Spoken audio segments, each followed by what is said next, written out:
Hello, I'm Bob Ganzak, and this is Motivation U, the podcast.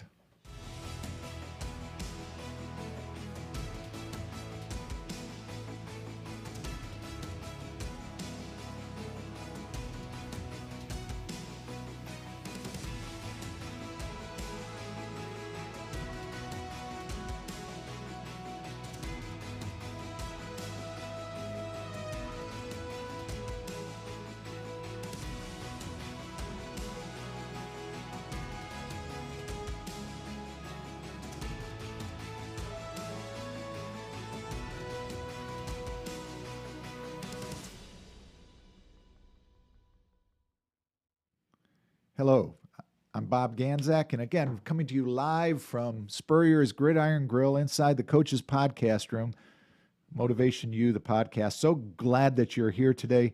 A couple of things that are going on in the world of Dale Carnegie. We are in week 2. We just finished week 2 of the program here in Gainesville. We have a class coming up June 23rd in Jacksonville, so you can sign up for that. We have one on the schedule too for Lake City. So, please join us. And, when I started this podcast, my very first guest was Mayor Scott Matheson of Valdosta, Georgia. Good friend of mine and a person that I worked with for a long time in the broadcasting industry. Our second guest, Coach Steve Spurrier. And at that time, I said, there's one guy, one person that I want to have on this podcast. And today is the day. Today it happens. And that's Dr. Matthew Ohlson of the Taylor Institute of Leadership Institute at the University of North Florida. Dr. Ohlson, welcome. I am so glad that you are here. Bob, thanks so much for having me. Absolute pleasure. And wow, talk about being in some elite company there in terms of those interviews. So I'm absolutely thrilled to be here. Well, there's so much I want. I don't know if we can cover everything that I want to cover in 1 hour. So how long do you have? We may have to book this in the future too, and do it over and over and over again. Installments. I'm here anytime. Now, a little bit about Dr. Ohlson that I know, and I want him to tell the story, all of it, from beginning to where we are today. But he is a Gator. He got his doctorate here at the University of Florida, and when he walked into the restaurant, and it was eyes. It's like I'm planning on taking our granddaughter our little granddaughter, 3-year-old, to Disney World this year. And I think her eyes will be like your eyes were when you came in here. Sure, without a doubt. It's a Gator Disney World right here. So what an amazing location. No better place for this chat today. So where did life start for you? Wow, okay. Going right in the deep end from the start. I love it. Grew up in Boston. Humble beginnings, great small town right outside of Boston.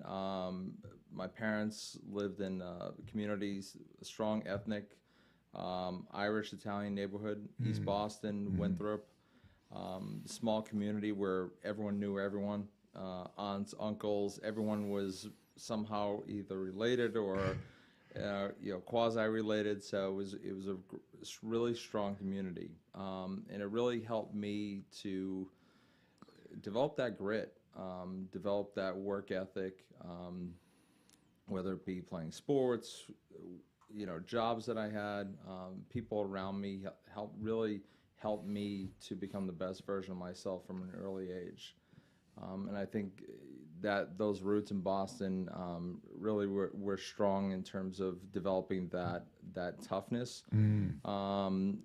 in me, and some of the things that translated over into the academic world, into sports, into work life.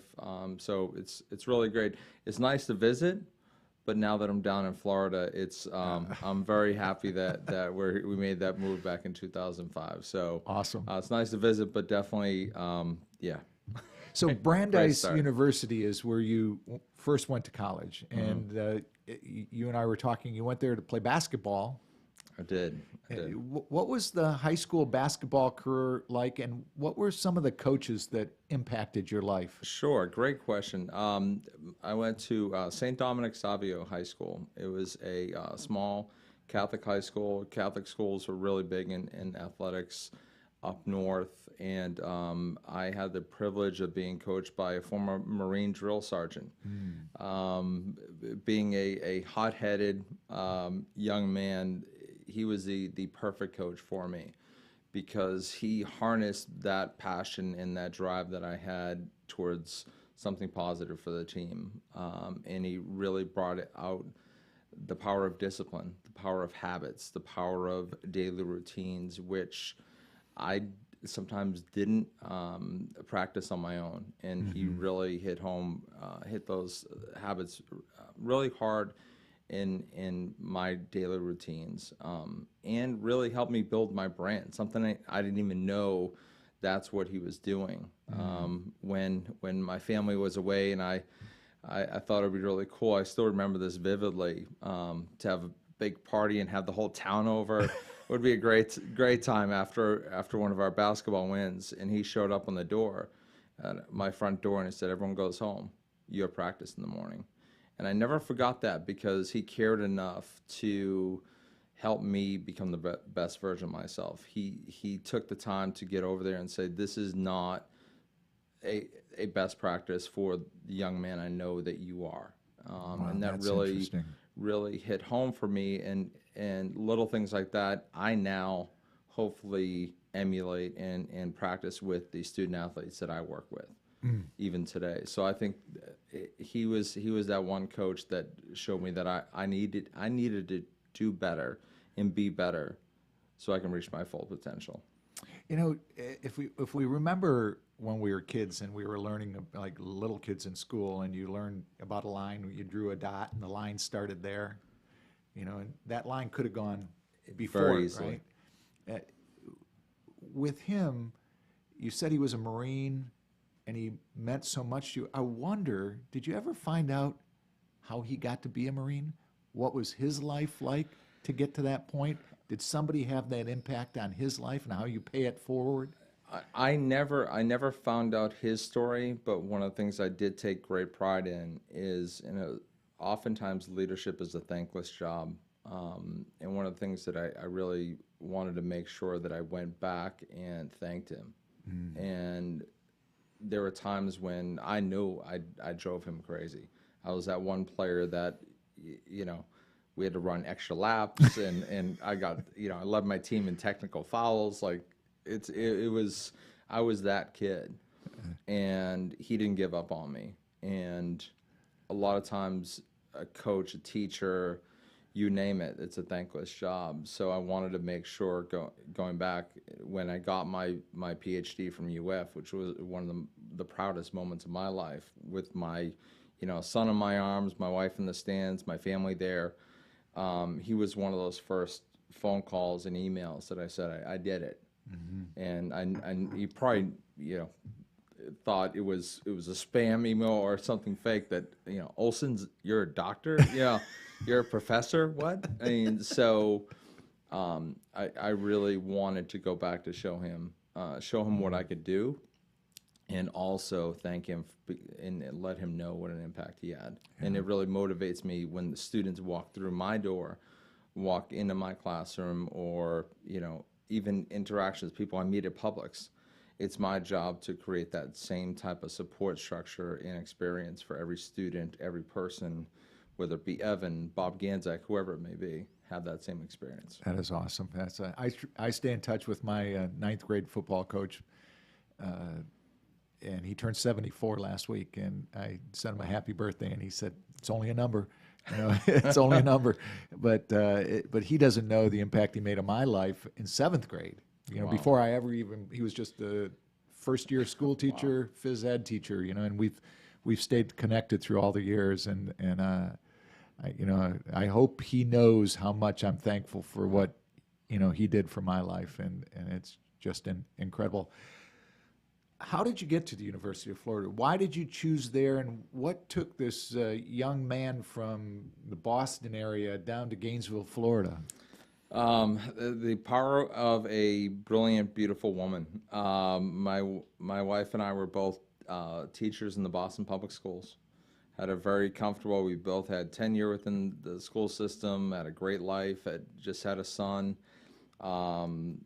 who's now about to graduate high school. I see. Very, I've been very, following Gabe's career via your sure, Facebook. sure.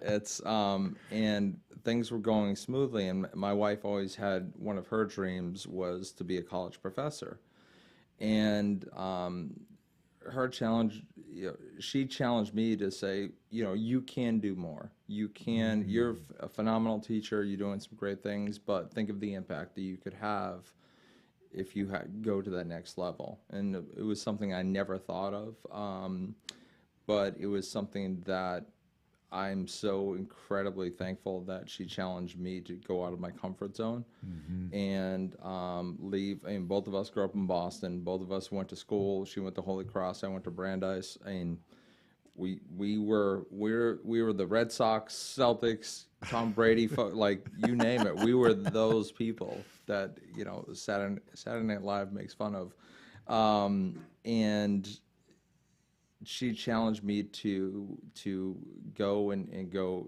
do something even more substantial. And UF gave us an offer we couldn't refuse. In terms of they paid for my doctorate, which is amazing. And Dr. Doreen Ross, she's now retired, but she was one of the catalysts for getting me down there. And there's signs everywhere. The same week that we were debating on whether or not we were going to stay, there was a huge snowstorm. I remember a picture I have, and I still have it in my office, of me shoveling snow over my head. And our pediatrician told us we needed to put our son on vitamin D drops because he wasn't getting enough sun being inside so often. So we said, all right, we're going. And much to the dismay of her family and friends, like, how could you do this? You guys have such a great life up here. We took the leap, and it was honestly one of the most amazing opportunities. And we've been forever changed being part of the Gator Nation, but also, a lifestyle change being in Florida. And it literally changed the way we live, and it's one of the best decisions we've ever made. So I don't have my hockey skates anymore. yeah, that's it. It's Hockey equipment went into the attic when I left Detroit, and then it went out the door. I don't know. Yeah, it's nice to visit, but it's it's so nice to come back to Florida. What a great place to raise a family.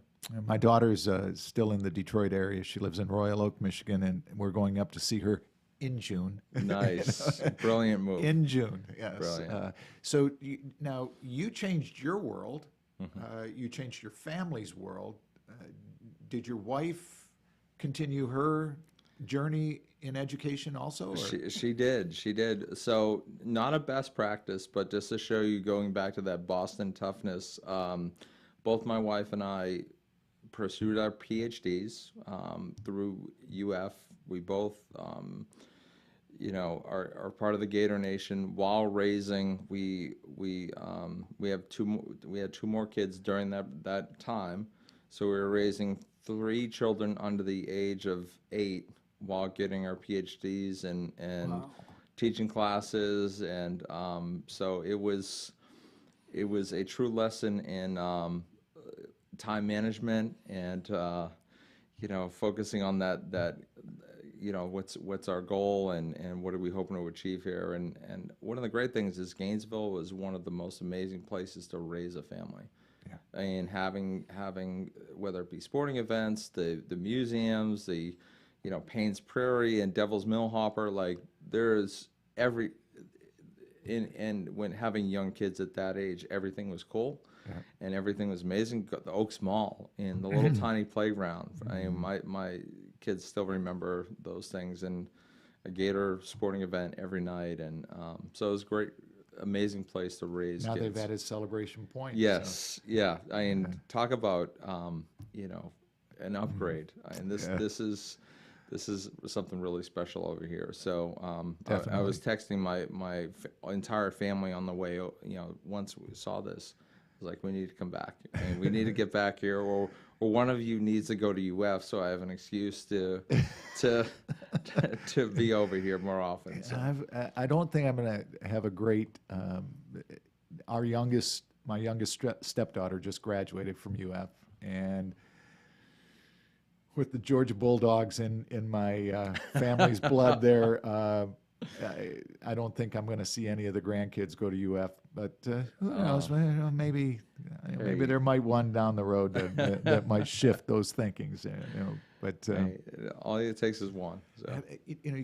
Liz Miller. Liz Miller is somebody that I get to work with at Dale Carnegie Training, and Liz has done some work with you at the at the University of North Florida. Her husband, I don't know if you've ever met Glenn. Yes. You are on similar paths, you and Glenn. Now, he was my third guest on here. He was a JSO, Jacksonville Sheriff's Office deputy, and he got his doctorate. Took him 7 years to get his doctorate from UF. Good he for traveled from Yulee back and forth. Oh my goodness! And it's in education. Sure. So he got his PhD similar to you, and I think around the same time. Okay. That you did. So I mean, those similar paths from that standpoint and that perseverance. Who were some of the leaders in your life, and what was it like as a child in that Boston area? Who were the people you looked up to from that leadership standpoint, shaping your leadership?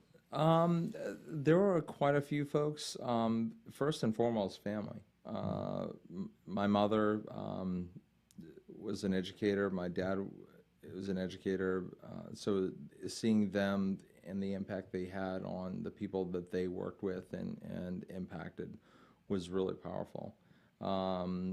And honestly, seeing coaches and educators through whether it be my school principal, folks that I saw on a daily basis for I remember my high school days. I was there from 7 a.m. to 7 p.m. with sports and after school clubs, and so I got to know folks on a more personal basis and really got to learn from them and seeing the impact that they had, and that's what inspired me to go into education. I knew I wasn't going to be a millionaire being a teacher, but I knew it was something that I knew make a difference.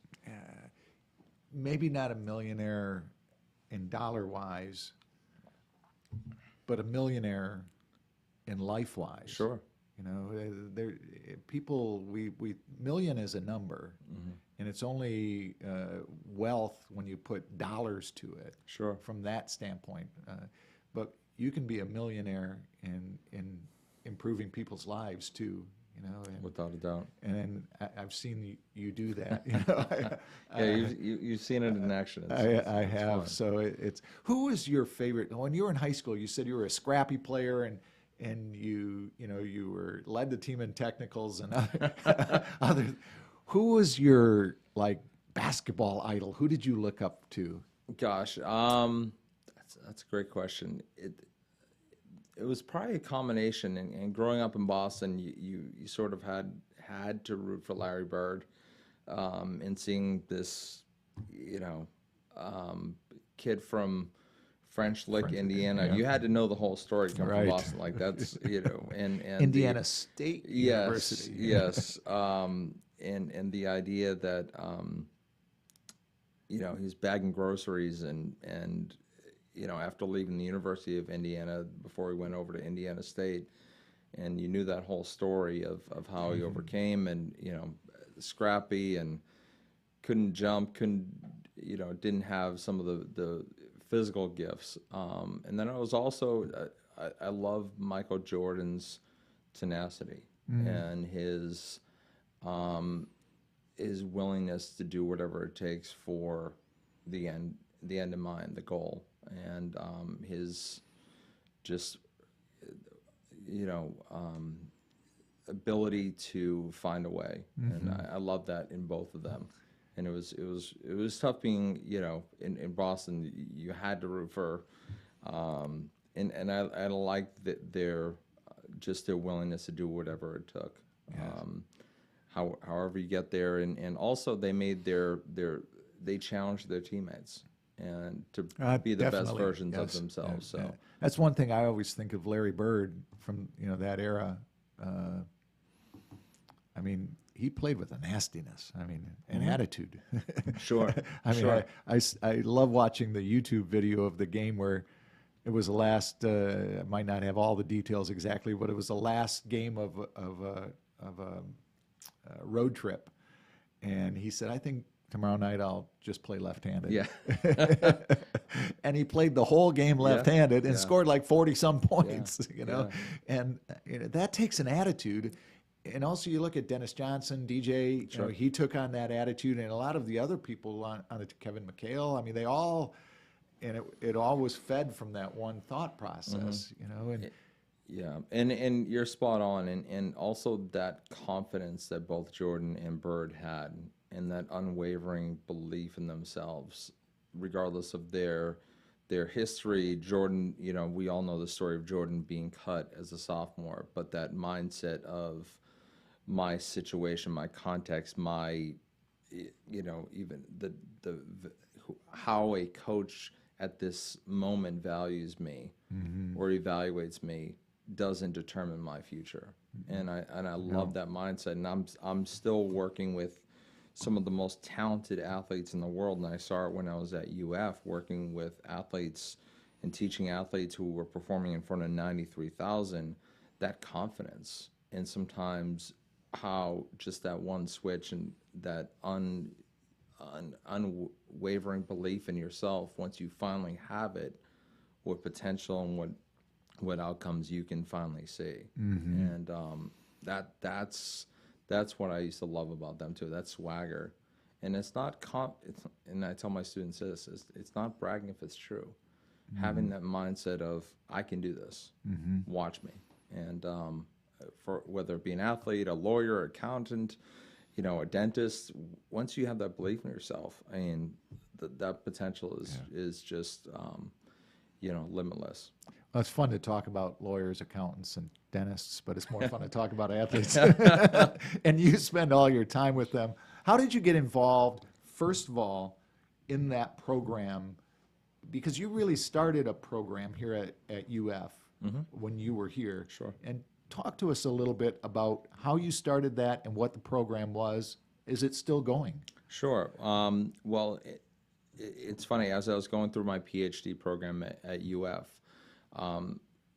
the college sports scene and the big college scene up north is nothing like it is here. So I was visiting the PK Young Lab School here in Gainesville, and I was a new doc student, and I saw one of the most amazing things I've ever seen. It was a UF football player, might have been a group of athletes. They were reading to students as part of a community engagement piece, and as they were leaving, the children were literally following them like it was like a Pied Piper. It was like rock star status. And being new to Gainesville, I'd never seen that lore. They were wearing the jersey. It was as if they were like, you see those old clips of the Beatles or the Rolling. I'm like, this is amazing. How do we harness that? Our fourth grade students don't get that excited about someone reading them a book. They were thrilled that it was someone wearing the orange and blue. So we went back to, we were in this meeting and about some of the challenges facing the schools here in Gainesville. And one of the administrators from the district said, well, we need mentors, we need resources. And I said, you have 50,000 students here. Why don't we figure out a way to get the students from from UF and get them in the community and actively engage with these children out in the schools. So we started Camp Gator, Collegiate Achievement Mentoring Program. And we built it around a class. and we asked some of the, not only student athletes, we asked some of the, general population students around, what are you missing? What are you missing in your educational experience? And they said leadership. We want leadership classes. And if employers are looking for these skills, we want it in everything from public speaking to time management. And so we blended the two. And Wow. so we created a class where one of the major requirements of the leadership course is, as you're learning about leadership in the class, you're then mentoring students in those same skills in schools like, Williams, Rawlings, Duval, like all these schools that needed support. And it was one of the most amazing things I've ever been involved in. And it was almost immediate, the impact these students had. How did the coaches, I mean, sports in college have changed since you first played. When I played in college, and I think some of it is good and some of it is bad. You mentioned earlier, even in high school, how you were at school 7 a.m. to 7 p.m. and you were around these coaches. Now the coaches can only spend so much time with you, which I look upon that as a negative, because most influential people in my life were my coaches. Sure. But how did the coaches back then, when you started the program at UF, did they support it? Did they support it wholeheartedly? Or was it like, well, I only got so much time with these guys, What was that feeling like? I think what the coaching, not only the coaching staff, I think one of the most powerful things that schools like UF, and now I'm seeing it at UNF, and I saw it at NC State when we went up there for my postdoc, is the level of support that athletes get. And one of the things that I preach to everyone, I wish every student, whether athlete or not, would have that type of support. And some of the most amazing leaders here at UF I met were those support folks for the student athletes, folks that worked with the football team, softball team, those academic advisors, those folks that brought about really accentuated the term student athlete. They made it such a priority. Those guys and ladies were absolutely phenomenal in their level of commitment to the student. It wasn't just, how can we get wins on the football field or the basketball court? It was, how do we create the most amazing young men to be successful in something far beyond sports? So that's one of the things that I saw the most power in what I found here at UF. And that was just really cool to see. And then it trickled down to the coaches to see the changes in their athletes. When their athletes felt more confident. And the thing that I noticed, and one of the reasons we still do the program today, and where it's impacted now over 2,000 students at 3 different universities, is the fact that when these athletes and college students are making a difference, a real difference, not just, hey, Bob, let's go do a beach cleanup today, or let's go, read a storybook. Those things are all good. Those are all good, but let's do something truly transformational. Let's make sure that, let's say, Jason Watkins, who played on the BCS national championship team, stays in touch with his mentee, his apprentice, 3 and 4 years after the semester is over. And just like you, and I know you don't give yourself enough credit, the fact that it's been, 2 years since you came and started? About 3 years. About 3 years. Talk to our students. Your mentee, your apprentice, Wajid, you still stay in touch with him. And Wajid already has his grade. He already got an A in my class. So, you've already gotten the free T-shirt for coming to speak. But it's those things that really illustrate the power of mentorship. The power of leadership is something that goes beyond a title. It goes back to the idea of leadership being a people business. And I saw it back in 2008, 2009 from some of the most amazing student athletes, college students here at UF, and some of them still stay in touch with their mentee. and that makes it the best job in the world. That's good. We're going to take a break here in a second, and when we come back, I want to spend the rest of the time talking about the Taylor Leadership Institute and really dig into that and see how people can get involved. We're coming to you live from Spurrier's Gridiron Grill, home of Visors upstairs. You can go up on the rooftop and watch some football games and enjoy yourself. Come in here into the Coach's Podcast Room. One of the things about this room here is that you can rent it, and you can have a private dinner in here where they'll wait on you, and it is as quiet as can be. An incredible place, and the food is absolutely top-notch. So, again, this is Motivation U, the podcast. We'll be back right after this.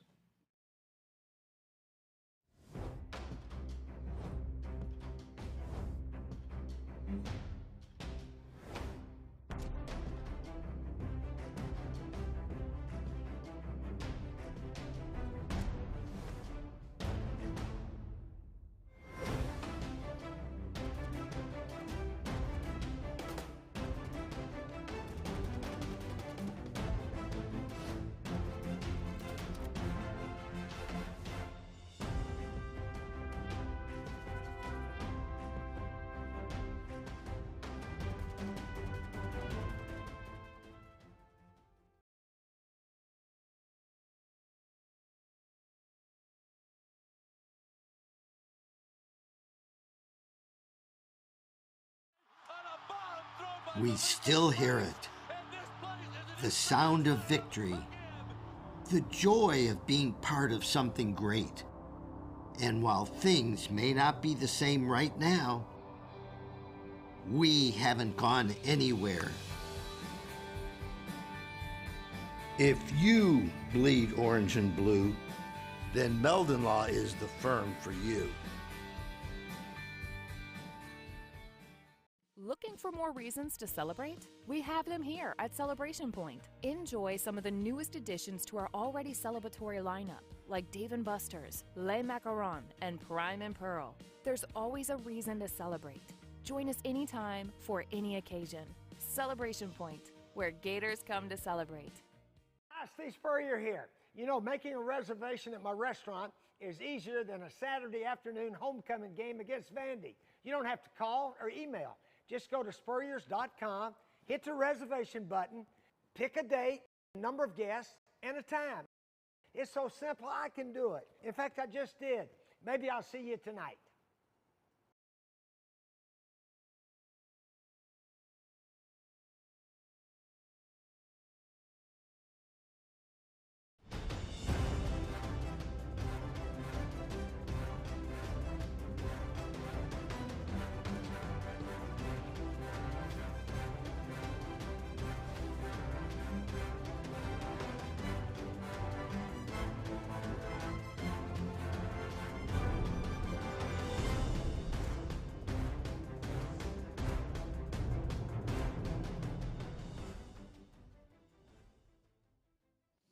Welcome back to Motivation U, the podcast. My name is Bob Ganzak. This is Dr. Matthew Ohlson from the Taylor Leadership Institute at the University of North Florida. And we're coming to you live from Spurrier's Gridiron Grill here in Gainesville. If you're ever heading up or down I-75, exit 384, you'll see the big sign that has Bass Pro Shops on it. Just get off there and come and visit Spurrier's Gridiron Grill. It's even if you just walk through it and look at the museum, it's an incredible thing. And you don't have to be a Gator fan. I mean, it's history of college football. It's life. It's the things that go on, and it's why this man also, who is an incredible human being, who I've had the pleasure of bumping into many times here, Coach Spurrier, it's why he gets recognized by so many people as making an impact on people's lives. He is just an awesome human being. You know, we all know him for the guy that threw the visor, but maybe he threw that visor once or twice in his whole lifetime, but gets blown out of proportion sometimes. But Dr. Ohlson, after you left the University of Florida, you kind of went a couple hours up the road to the University of North Florida, and you started or got involved into a program there. Share with us, what is the Taylor Leadership Institute and how did it get started? Okay. The Leadership Institute actually started before I got there. The big focus was trying to get students more actively engaged, not only on campus, but in the community. I became director in the summer of 2019. And one of the biggest pieces that I take the greatest pride in this role, and one of the reasons why I took a detour from the traditional faculty, path, was the idea that students are leaders from the day they step on campus, and really empowering our students to, rather than just talking about change or posting on social media about all the things you want to see get better, whether it be education, healthcare, the environment. My challenge and the Institute's challenge is make it so, make it happen, do something about it. And ever since then, and I tell everyone, I have the absolute best job in the world being the director. You do. I do. I do. It's on my business cards. Hashtag best job in the world. So, yeah, it sounds cliche, but I literally have the opportunity to work with some of the most amazing students, staff, stakeholders like yourself, and make a difference every day. It is so utterly amazing that I get to do this. And my foundation, he was here in Gainesville at the University of Florida, giving me that spark to go and do something great. And now I get to do it every day. So it's pretty cool. And your interaction with the athletes, I think that's the part. I spoke a couple of times to your classes and taught one class for what was general.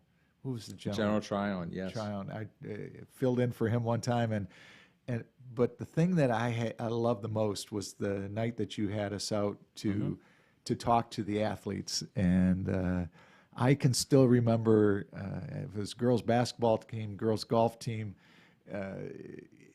women's. We're in college, so we say women's, right? So men's, not boys. But talking with them and just interacting with them and watching them light up, and that's, you get to do that all the time, and that's just got to be such a wonderful blessing. It truly is, and one of the nice things about when you look at all the research on why athletes make great leaders, when you look at all the Fortune 500 CEOs and their link to sports and what sports teaches them, whether it be competitive sports, whether it be individual sports, you name it, the idea of being able to win and lose, overcome adversity, work with others, time management, goal setting, all those different things are ingrained. But when you have that deliberate leadership training, it takes it from good to great. Just because you play a sport doesn't make you a great leader, but once you really hone in on how to do it right, how to be that, that leader, and we have this flyer that we just came up with some of the success stories, and folks who had every resource in the world, but once, and I tell my student athletes all the time, once you start to realize how great you are, and seeing that potential you have in you is really something powerful. So athletes have that foundation and have the experience, and with deliberate training, whether it be through Carnegie, whether it be through a class, whether it be through even just watching TED Talks. Yep. That study of it is really a great way to unleash that potential, because they have it, and just taking them to that next level is something so powerful, and it's so amazing to see. And we hear all the time, especially we just went through the NFL draft, so you hear about all of the guys that don't make it, Sure. And that story always is, there's a couple hundred guys selected, but there was a couple thousand out there. And what happens to those people? What happens to those young men that don't get drafted? And Yet college athletics sometimes gets a bad name because of that. You don't have to be a star. I mean, Sure. if you could be the 14th person on that UNF basketball team and learn enough and understand enough to make an impact on people's lives for the rest of your life, a positive impact. And we give a lot of credit to those individuals, but it's everybody on that team that gets involved in programs like this. Sure. And what is it that you try to help them see when they're at UNF as an athlete? What do you want them to see that they can accomplish in the future? Well, first, one of the questions that I ask our students, whether it be student athletes, general students, is the idea of what does success look like for you? What's that dream business card? Because so many students, especially coming from high school, maybe it be freshman, sophomore year, so much of what their path has been determined by, if I get into a good college, then good things will happen. Then when I graduate from a good college, then I'll be happy. Then the mindset I want them to change is what's right now for you. What are you thinking right now? And whether not what your parents want you to do, not what your guidance counselor, but what brings you the most absolute joy doing, whether it be on the playing field, whether it be in the classroom, whether it be in the workplace, and really finding from them what some of their finish lines are and say, okay, what are we going to do each and every day to get there? And really building in those daily habits so their grind and their efforts align with their goals. And then also getting rid of the language where many of our students have, because so much of their value is based on their social media and what others think. Getting in the mindset of, you are phenomenal, you're amazing, now let's go make that happen. And don't give me the plan B, plan C. If you're, I believe in you. We have a team of folks that are going to support you along the way, and how do we get there? Wow. And the unwavering belief in yourself. And that's the one thing that, whether it be a class, experience, a mentorship, if I can instill more confidence in our students, they're going to be better because of it. Because they all have that potential in them, and their skills and talents. It's, you look at this one, the flyer that we have, Mercedes Sapp.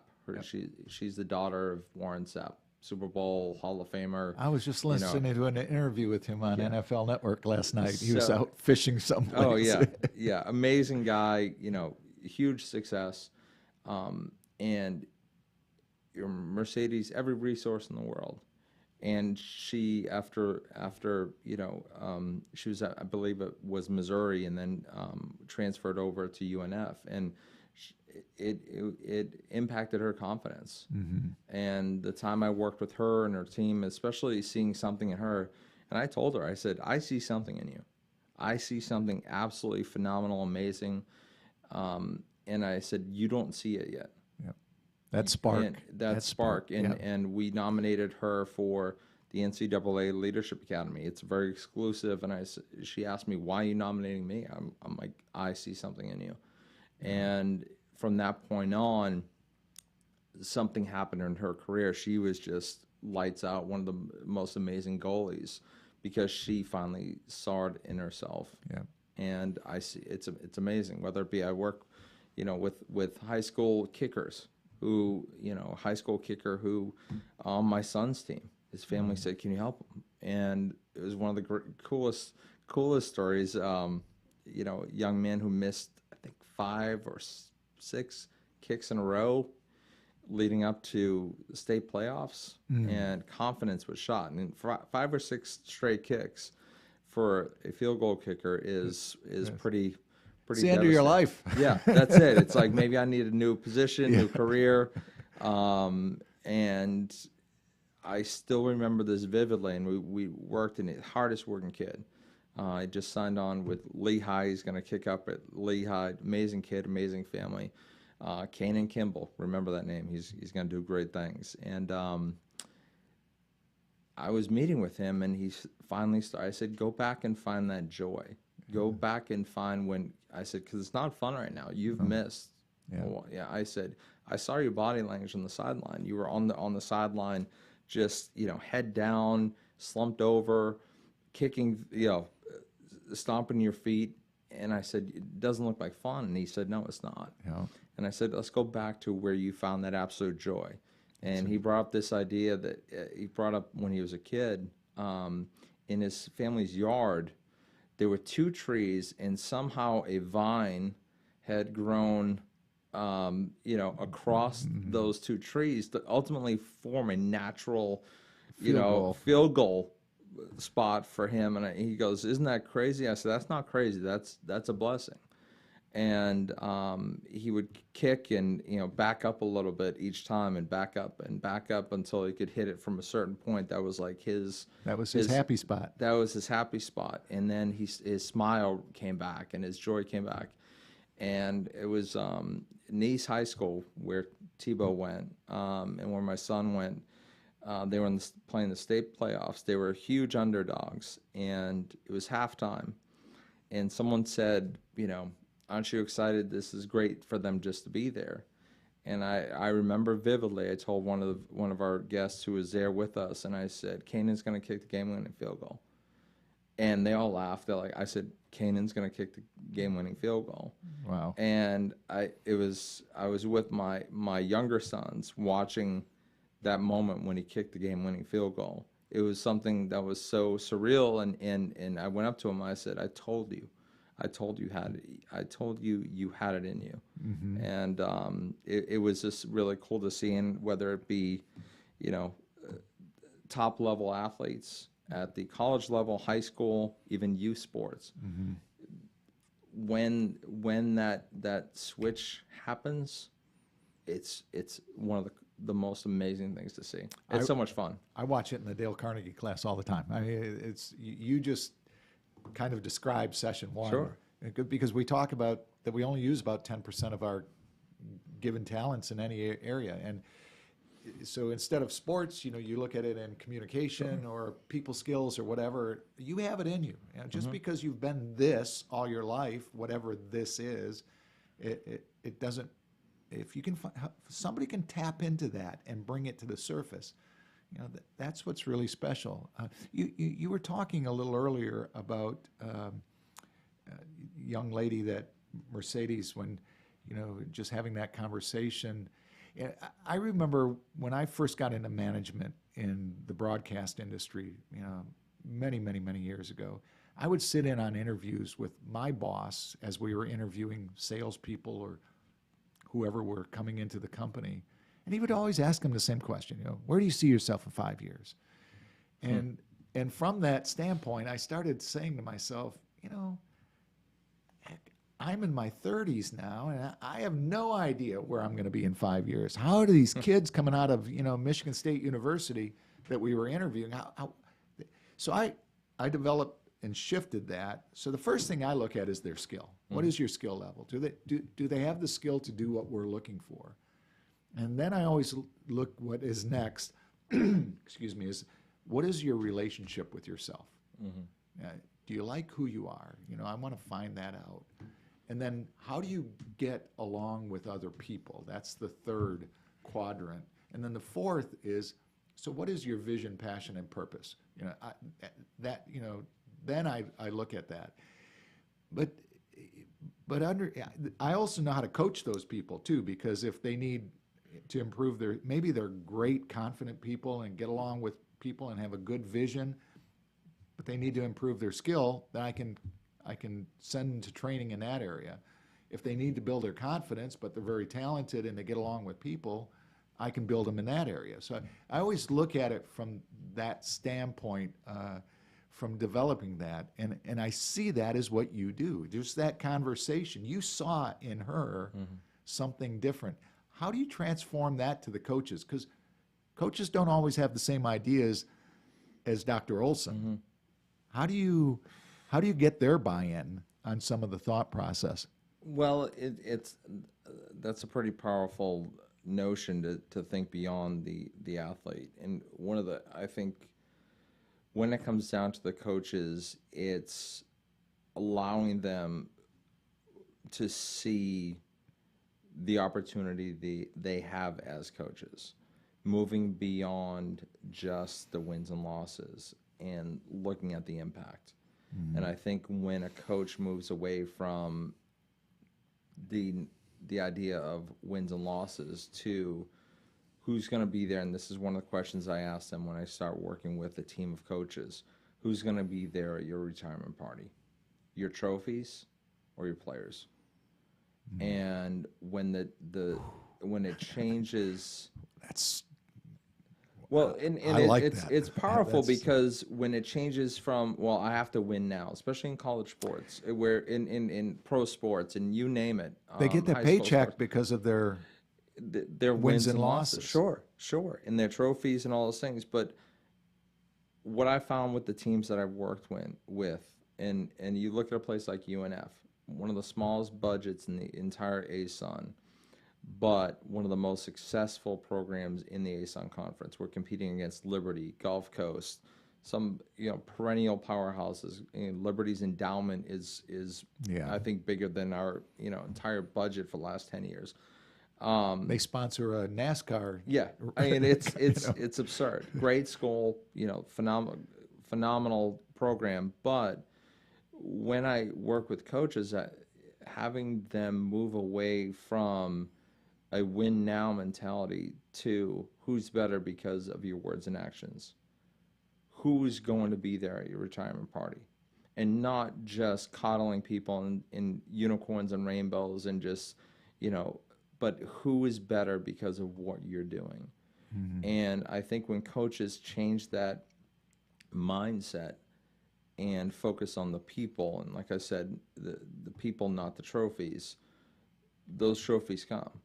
I mean, if you look at one of my most powerful, and I think one of the most viewed things that I posted, and one of the things I was most proud of recently, I posted a picture of 3 coaches, women's coaches, women's volleyball, tennis, and golf at UNF. 3 teams that I've worked with extensively with, and our team, we have a whole team of folks that work with the coaches, with the players.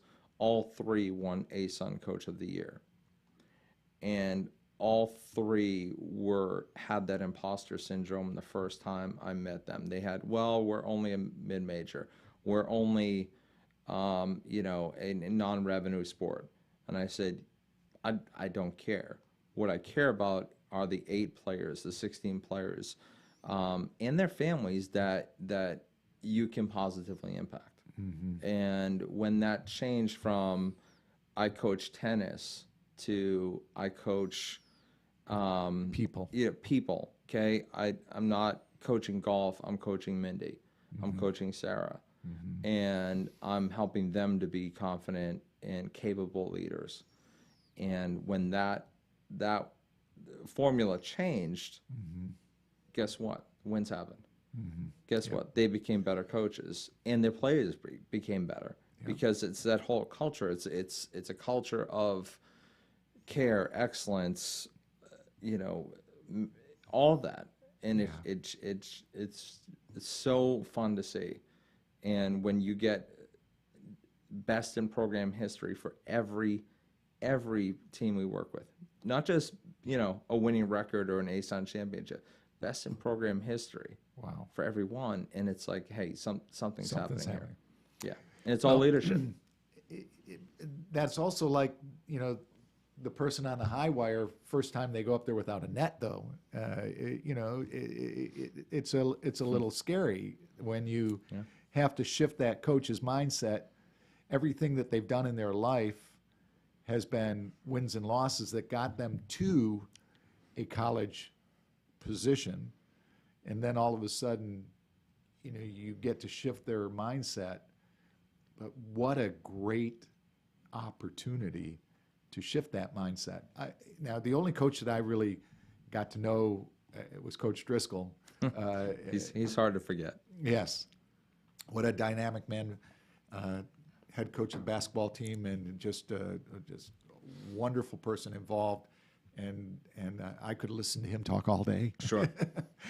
He lifts you up off the ground. Some of the coaches that don't get the notoriety, or how do you help them? I don't mean this literally, but forget the kids for a second. How do you help those coaches in their world with their peers, softball coach, basketball coach, baseball coach, golf coach? How do you help them mold together as a team? Because I'm sure you are part of that. You have an athletic director, but I'm sure you're part of that also. I think the big thing for getting the coaches out of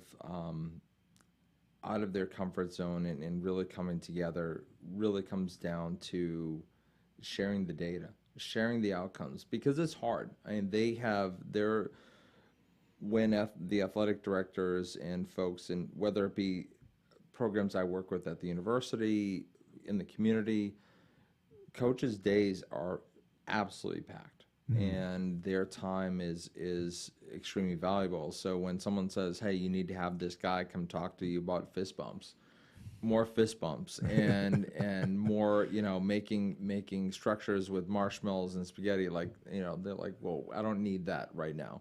We need to get on the practice field. So I think one of the ways is we share the data. One of the biggest things we're seeing out of the work that we're doing is that it's changing the outcomes for students, outcomes for coaches, and also really bringing to them why this can change not only their role as a coach, but what's so nice too, and it goes back to the idea of finding that balance and also taking care of themselves. Many of the coaches that we've worked with and started to work with from the very beginning is me reminding them, make sure you see your family. Go see the sunshine. You live in the Sunshine State. Yeah. You live where people vacation. Get outside. Get off the recruiting trail for the weekend. Go see your kids' games. And what we're finding is that once they've embraced this idea of not only public leadership, but private leadership and managing your time and having your goals of what you prioritize, it translates to their family dinners. It translates to their interactions with friends, family, their children. And I think it's a best practice for their job, but also their life. Yeah. And I think that's one of those things when I'm put in front of a group of coaches, and there are a few naysayers, and there have been naysayers that are like, oh, that's smoke and mirrors. So I don't need that. I need, wins and losses. I need, I saw that TED Talk a few years ago. I read that book back in the 80s. I'm good. And what we share with them is that data. Let me show you. Yep. Okay. And then it's up to them. It's almost like, quarterback handing the ball off to a running back. You give them the evidence. That's it. Yeah. And then you take it and run with it, or I wish you the best. And there's no hard feelings, but it's just an opportunity to really see the best version of themselves and their players. We got like less than 2 minutes to go here, which is unfortunate. Wow, I can talk about this all day. You know that. But a couple of quick hitters. All right. Is leadership a degree at UNF? Right now, it is a minor. It will be a major. Okay. So we'd love to have as many people be part of the Osprey Nation. And it's one of the fastest growing minors in the university. We've increased enrollment almost 2,000% since 2019, even during the COVID era. Our students all have career mentors, and it's, like I said, it's one of the most popular, highest rated experiences at the university. And we'll let Florida and Florida State do football and other places do their thing, and we want UNF to be the flagship university in the state of Florida in the area of leadership. So it is a part of the part of the business school, or? No, it's university-wide. It's all across all 6 colleges. So students in every area, whether it be computer science to sport management to, you name it. We'd love to have you and part of the leadership family. Well, I appreciate you being here. Here's a little Dale Carnegie Golden Book for you, so Excellent. you can thumb through those principles and take a look at it. It's something that Evan got from being in the class and being part of that. But we have to do this again. There's so much that I didn't even get to cover that I wanted to cover, but I appreciate it. We're coming to you live from Spurrier's Gridiron Grill and inside the Coach's Podcast Room. For my friend Evan Miller, our producer, my name is Bob Ganzak, and this is MotivationU, the podcast.